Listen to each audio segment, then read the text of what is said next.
Welcome back. This time we're talking about Legion, Season 2, Episode 1, Chapter 9.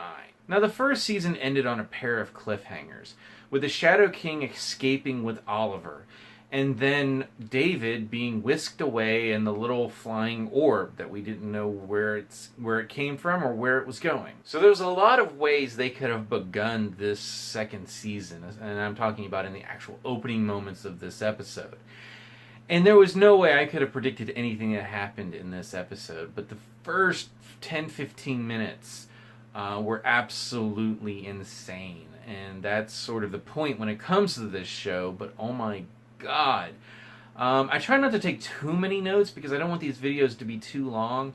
But I basically filled up 2 pages before we even got to our first commercial break. Because there's just so much just visually...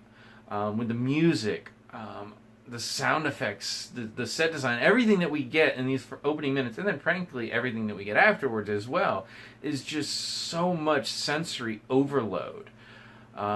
We open with Oliver and the Shadow King in the form of Lenny in this pool, and then it makes it look like maybe they're inside somebody else, but then that person's inside Oliver, and he's just like, that's kind of interesting.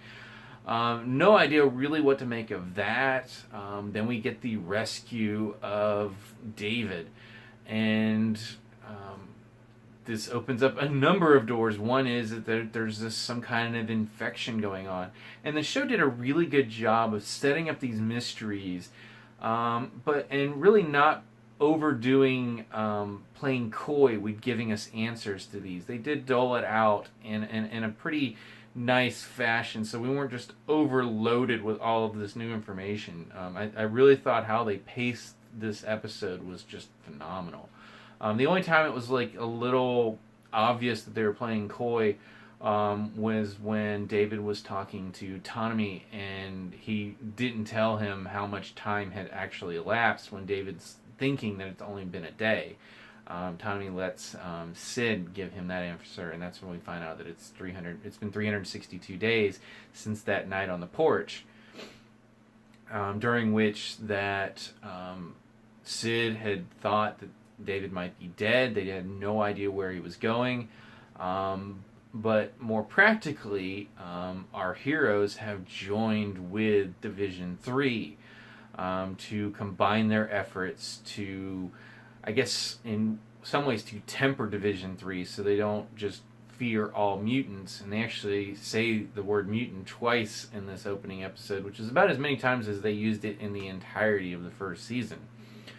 But we get to see how our various characters are teaming up with the various teams within Division 3, whether it's strategy, tactics, research and development. As we learn later in the episode, Division 3 and our heroes have come to believe that this infection, which is more of a mental infection than an actual physical infection, that basically freezes people except for the weird chattering teeth thing, which is really freaky when we first see it in the opening moments of the episode when they find David. Now, aside from just the weirdness of Division 3, which I've praised this show multiple times on their use of music, their set design, the costume design, but they went above and beyond in this episode. Division 3 is just so weird and abstract and absurd, and so many other adjectives that I could just fill up the next 2 minutes using.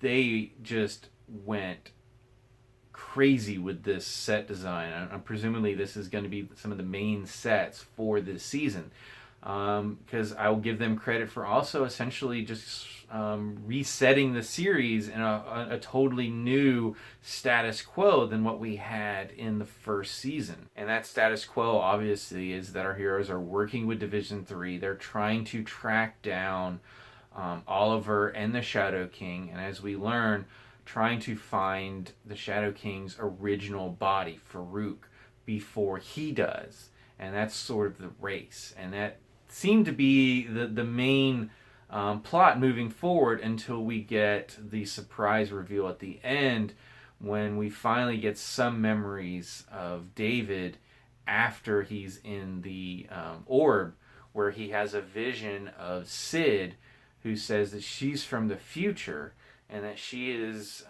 using this orb to send him a message that he needs to help Farouk find his body. Why, we don't know, but that's the message that David gets at the end of this episode, and it kind of just flips everything on its head.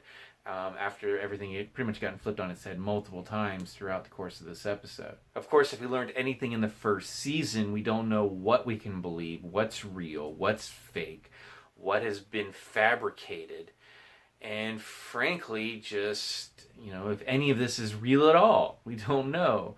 There's just so much that we're going to have to find out as this season continues. But oh my God, this was a great, great start.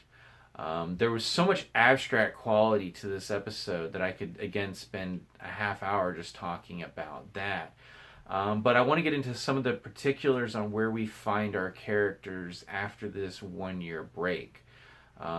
Carrie and Carrie are apparently have found their roles within the research and tactical divisions of Division 3. And I thought it was interesting that when Carrie asks the female Carrie to come out and protect him when the soldiers are potentially going to shoot him when he's trying to wake up David at the beginning, the Admiral tells his little underlings to order the soldiers to retreat, not to fall back or stand at arms or whatever. No, retreat. They know how powerful she is. Meanwhile, Sid and Melanie are apparently part of the strategy talks, but something has happened to Melanie, and she is using some kind of drugs and has become very despondent. I thought it was interesting that right before we meet Melanie for the first time in this episode, one of the intercom announcements talks about the various symptoms to watch out for the infection, and one of them being depression, despondency, and things like that. So where exactly they're going with her character, I don't know yet. Likewise, Tanami has kind of found a role very similar to what he was doing with Summerland, as he's part of investigations. He's working with Clark, who we saw at the end of the season finale, had found sort of a loose alliance with the Summerland, and I'm assuming that he spoke on their behalf when they had the meetings with the higher-ups. Then, of course, our new characters include Admiral Fukuyama, who wears a basket over his or her head, and then his or her underlings who were apparently experimented on and had some kind of cybernetic implants put in them as children, and it hurt really badly when it happened.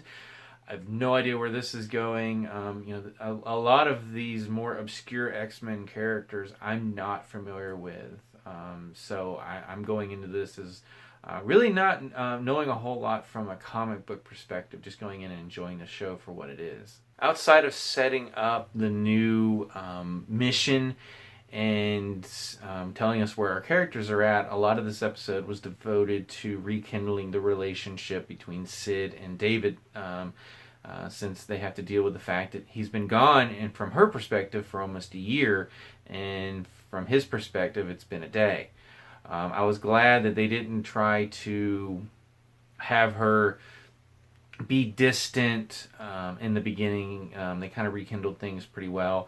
Unfortunately, David is lying about some of the memories that he regained as far as the whole dance fight that happened in the club. What all of that means, what were they actually doing? Were they actually fighting?